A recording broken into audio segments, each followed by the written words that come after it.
રાજકોટનું ઉપલેટા જ્યાં થોડા દિવસ પહેલા ગ્રામ્ય એસઓજી જંતુનાશક દવા અને બિયારણના ખાનગી પેઢી વિક્રેતાઓને ત્યાંથી શંકાસ્પદ બિયારણનો જથ્થો ઝડપ્યો હતો।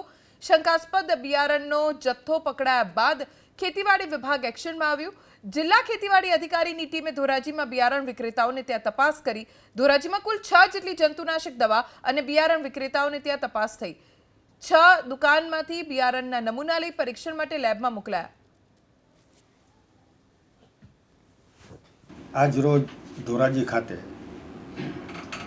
જંતુનાશક દવા બિયારણ તેમજ રાસાયણિક ખાતરના વિક્રેતાને ત્યાં ખેતીવાડી ખાતાની સૂચના અને માર્ગદર્શન મુજબ વિક્રેતાઓને ત્યાં જઈ તેમનું ઇન્સ્પેક્શન કરવું, જરૂર જણાયે નમૂના લેવા, એવું કોઈ વસ્તુ જો માલુમ પડે તો એનો જથ્થો રોકવાની કામગીરી આજરોજ ધોરાજી ખાતે કરવામાં આવે છે।